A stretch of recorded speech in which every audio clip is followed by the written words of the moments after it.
அன்பு உறவுகளே, எல்லாரும் நேரத்துக்கு சாப்பிடுங்க, ஆரோக்கியமாக இருங்க. இன்றைக்கி அரைக்கீரை கடைகள் எப்படி பண்ணுறதுன்றத இந்த வீடியோவில் நம்ம பார்க்கலாம். ஆரோக்கியமான உடல் நலம்தான் எல்லாத்துக்குமே முக்கியமான ஒரு விஷயம் நம்ம வாழ்க்கையில். நாம் கடைபிடிக்க வேண்டிய ஒரு விஷயம். யாரவங்களா சாப்பிட்டாங்களா அப்படின்னு கேட்கலையேன்னு கவலைப்படாதீங்க. என்றைக்குமே உங்களுடைய உடல் ஆரோக்கியத்தில் நீங்கள் தான் கவனம் எடுத்துக்கணும். என்னை கேட்க யாரும் ஆள் இல்லை சாப்பிட்டியான்னு கூட அப்படின்னு என்றைக்குமே கவலைப்படாதீங்க. உங்களுடைய வாழ்க்கையில் நீங்கள் பிறந்ததுக்கான ஒரு அர்த்தம். நிச்சயமாக நீங்கள் வாழ்க்கையில் சில செயல்களை செய்யும்போதும் உங்களுக்கு அது புரியும், நீங்கள் உணருவீங்க. அதனால் நம்மளை பற்றி கவலைப்படாத யாரை பற்றியும் நாம் ஏன் கவலைப்படணும்? அதனால் எப்போதுமே யாருக்காகவும் எதுக்காகவுமே கவலைப்படாதீங்க. ஆனால் ஆதரவு இல்லாதவங்க, அன்புக்காக ஏங்குறவங்க, கஷ்டப்படுறவங்க, ஒரு வேளை சாப்பாட்டுக்கு கஷ்டப்படுறவங்க, அடுத்த வேளை நம்ம நிலைமை என்னன்னு யோசிக்கிறவங்களுக்கு நம்மால் முடிஞ்ச ஒரு சில உதவிகளாவது எப்போவாவது நம்மால் முடியும் போது நம்ம செய்யணும். அன்பு உறவுகளே, இந்த உலகத்தில் நம்ம பிறந்தோம் இறந்தோன்னு இருக்கக்கூடாது. ஏதாவது சில விஷயங்களை இந்த உலகத்தில் நாம் நினைவாக நம்ம விட்டுட்டு போகணும். ஒரு உதாரணத்துக்கு இன்றைக்கி நான் டபுள் டிகிரி நான் படிச்சிருக்கேன். அதுக்கு காரணம் என்னோடய டீச்சர்ஸும், என்னோடய ப்ரொஃபஸர்ஸு, என்னோடய ஃப்ரெண்ட்ஸும் எல்லாருமே எனக்கு உதவி பண்ணது தான் படிக்கிறதுக்கு. ஏன்னா எங்கள் அம்மா அப்பா கூலி வேலை செய்தவங்க. எனக்கு நான் ஒரு வேளை சாப்பாட்டுக்கே நான் கஷ்டப்பட்டேன். எனக்கு போட்டுக்கிறதுக்கு துணி கூட நான் ரொம்ப கஷ்டப்பட்டேன். அந்த அளவுக்கு ஒரு வறுமையான ஒரு சூழ்நிலை தான் என் வீட்டில்.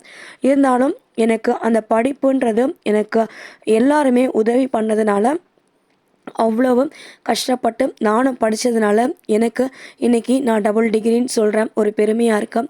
அதே மாதிரி தான் வாழ்க்கையில் இன்றைக்கும் என்னை தேடி வர குழந்தைங்களுக்கு, நானே தேடி போயும் சில குழந்தைங்களுக்கு படிக்க முடியாதவங்களுக்கு, அண்டர் ப்ரிவிலேஜ் சில்ட்ரனுக்கு, கவர்மெண்ட் ஸ்கூல் சில்ட்ரனுக்கு, கவர்மெண்ட் ஸ்கூல் ஸ்டூடெண்ட்ஸ்க்கு எல்லாருக்குமே படிப்பில் பாதிலே விட்டவங்களுக்கு எல்லாருக்குமே நான் என்னால் முடிஞ்ச அளவுக்கு டைமை ஒதுக்கி அவங்களுக்கு நான் சொல்லி கொடுக்குறேன். மேக்ஸும் இங்கிலீஷும் இது எல்லாமே.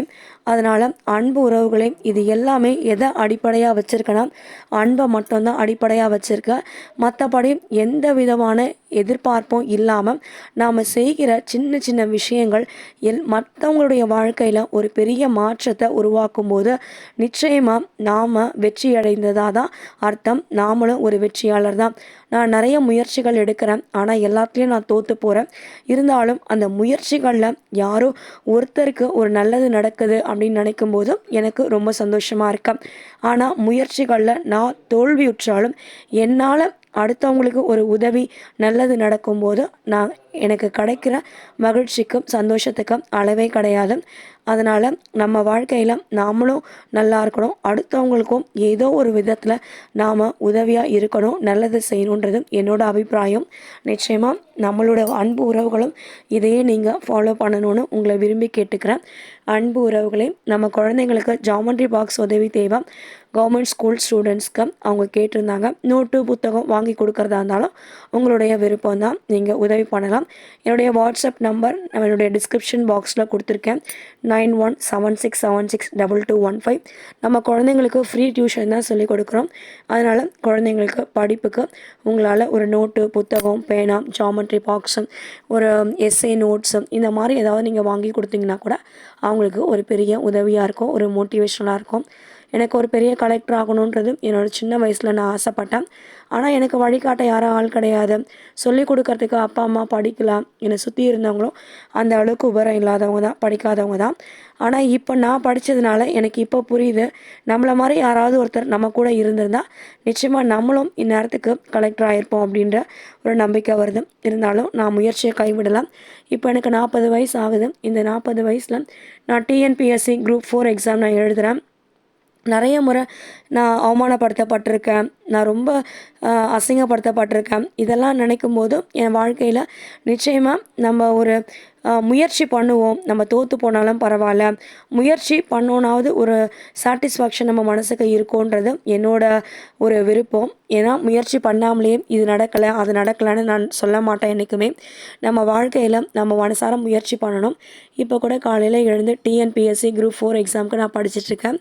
இந்த 2025 எக்ஸாமில் எனக்கு கிடைச்ச மார்க்கு 151 அவுட் அவுட் ஆஃப் 300க்கு. ஸோ நான் எந்த கோச்சிங் கிளாஸும் போகல, எனக்கு சொல்லிக் கொடுக்கவும் யாரும் கிடையாது, நானேவே தான் படித்தேன். அதனால் இப்போ நான் ஏர்லி மார்னிங் 4:30க்கு எழுந்தேன். 4:45லேருந்து 5:30 வரைக்கும் 45 மினிட்ஸ் படிச்சுட்டு நோட்ஸ்லாம் எடுத்து எழுத ஆரம்பிச்சிட்டேன். அதுக்கப்புறமா குக்கிங் வேலையை ஸ்டார்ட் பண்ண ஆரம்பிச்சிட்டேன். அன்பு உறவுகளே, உங்களுடைய வாழ்க்கையில் நிச்சயமாக கோல்ஸ் இருக்கணும், அச்சீவ் பண்ணணும். உங்களுடைய வாழ்க்கையில் எவ்வளோ பேர் உங்களை அவமானப்படுத்தினாலும் அசிங்கப்படுத்தினாலும் உங்களுடைய கனவுகள் லட்சியங்கள் மேலே நீங்கள் உறுதியாக நிற்கணும். டிட்டர்மினேஷன் நிச்சயமாக இருக்கணும். அது இருந்தால் மட்டும்தான் உங்கள் வாழ்க்கையில் உங்களால் ஜெயிக்க முடியும். அதுக்கு முக்கியமான ஒரு தேவை என்னென்னா ஆரோக்கியமான உடல்நலம். சில நேரங்களில் நம்ம உடம்பு ரொம்ப டயர்டாகிடுது, நம்மளால் எழுந்து வேலை செய்ய முடியல. இப்போ நம்ம படிக்கணும், வேலை செய்யணும், குழந்தைய பார்க்கணும், நம்மளுடைய கோல்ஸ் எல்லாம் அச்சீவ் பண்ணணும் அப்படின்னா நிச்சயமாக நம்மளுடைய உடல்நலம் ஆரோக்கியமாக இருக்கணும். அப்படி இருந்தால் மட்டும்தான் நம்மளால் எல்லா வேலைகளையுமே செய்ய முடியும். இருந்தாலும் சில நேரங்களில் ரொம்ப டவுனாக ஃபீல் பண்ணுறேன். காரணம் என்னென்னா, ஒரு மோட்டிவேஷன் யாரும் வெளியிலேருந்து கொடுக்கறதுக்கு முன்னாடியே நானே ஒரு செல்ஃப் மோட்டிவேஷன் பண்ணிக்கணும் அப்படின்னு நினச்சேன். செல்ஃப் மோட்டிவேஷன் பண்ணும்போது சில சமயங்களில் நானே ரொம்ப டவுனாக ஃபீல் பண்ணுறேன். இருந்தாலும் என்னோடய செல்ஃப் மோட்டிவேஷன், நான் கஷ்டப்பட்டேன், உழைக்கிறேன், இன்னும் போராடுறேன், முயற்சி பண்ணுறேன், என்னைக்காவது ஒரு நாள் நான் வின் பண்ணுவேன். அப்படியே நான் வின் பண்ணலைனா கூட, ஜெயிக்கலைனா கூட, நான் முயற்சி பண்ணேன்ற ஒரு சந்தோஷம் என் மனசுக்கு அதுவே போதும். ஏன்னா நான் சும்மா இருக்கிறத விட முயற்சி பண்ணி நான் தோற்று போனேன்றது எனக்கு ரொம்ப பெருமையாக இருக்கும். அன்பு உறவுகளே, டிஎன்பிஎஸ்சி குரூப் 4 எக்ஸாமுக்கு தமிழ் புக்ஸ் எல்லாம் வாங்க வேண்டியிருக்கு. அதனால் இருக்கிற Tamil book 7th book term 2 volume 2ல் ஃபஸ்ட்டு சாப்டர் மட்டும் இயல் 1ல் படித்தேன். ரொம்பவே விருந்தோம்பல் அப்படின்ற ஒரு டாப்பிக்கு ரொம்ப நல்லா இருந்துச்சு, படிக்கிறதுக்கும் நல்லா இருந்துச்சு. ஆத்தர் பற்றி போட்டிருந்தாங்க, அறிஞர் பற்றி, அந்த செய்யுள் எழுதினவரை பற்றி ஆசிரியர் குறிப்பு ரொம்ப அற்புதமாக இருந்துச்சு. அவருடைய ஆசிரியர் குறிப்பு அவரை பற்றி படிக்கும்போது ஸோ எனக்கு அப்படியே நான் 10th ஸ்டாண்டர்ட் போன மாதிரி, 7th 8th போன மாதிரி என்னோட இந்த ஏஜில் எனக்கு ஒரு இமேஜினேஷன் போயிடுச்சு. அதனால் எனக்கு ரொம்பவே சந்தோஷமாக இருந்துச்சு. உடனே அந்த புக்ஸ் எல்லாம் எடுத்து யாரை கட்டிட்டு அடுத்து நான் இப்போது கீரை பண்ண ரெடி பண்ணிட்டேன். கீரைக்கு அரைக்கீரை ஒரு கட்டு வாங்கினேன், 30 ரூபா ஒரு கட்டு. அந்த கட்டை பிரிச்சுட்டு நாரில் கட்டியிருப்பாங்க, கத்திரிக்கோல் வச்சு பார்த்து கட் பண்ணணும்.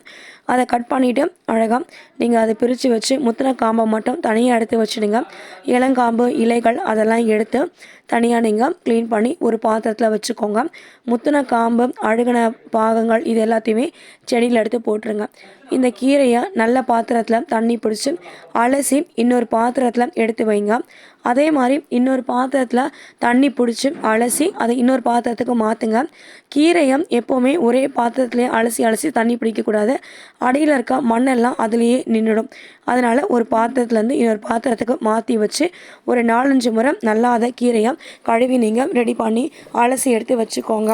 ரொம்ப சிம்பிள். இந்த அரைக்கீரையில் நிறைய சத்துக்கள் இருக்குது. கால்சியம், பாஸ்பரஸ், இரும்பு சத்து, எலும்புகளை வலுவாக்குற சக்தியும் இருக்கும். தலைமுடியோட வளர்ச்சிக்கு உதவுது, தோல் நோய்கள் எல்லாம் குணப்படுத்துது, செரிமானத்தை மேம்படுத்துது, உடல் நலத்தை பராமரிக்க உதவுது. அரைக்கீரை சளி இருமல் பிரச்சனை வராமல் தடுக்குது. இந்த கீரையை அலசி தனியாக எடுத்து வச்சுக்கோங்க.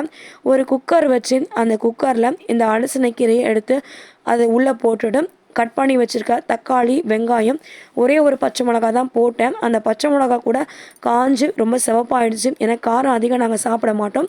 ஒரே ஒரு பச்சை மிளகா, திட்டமாக உப்பு, ஒரு கொட்டை புளியில் கொட்டை, தோல், நார் அதெல்லாம் எதுவும் இல்லாமல் ஒரு தடவை அலசிட்டு அதை தனியாக எடுத்து நீங்கள் வச்சுக்கோங்க. இது கூடயே போட்டு தண்ணி நீங்கள் பார்த்தீங்கன்னா ஒரு அரை கிளாஸ் விட்டால் போதும். ஏன்னா கீரை நிறைய இருக்குதுன்னு தண்ணி நிறைய விடக்கூடாது. 1 கிளாஸு இல்லை அரை கிளாஸ் அவ்வளோ இருந்தால் போதும். ஏன்னா கீரை ஒரு வேலைக்கு வச்சுக்கிற மாதிரி இருந்தால் போதும். நான் ரொம்ப நேரம் வச்சுருந்தா அந்த கீரைக்கும் அது டேஸ்ட்டும் ரொம்ப நல்லா இருக்காது, கெட்டு போகிற மாதிரி இருக்கும். சூடம் பண்ணக்கூடாது.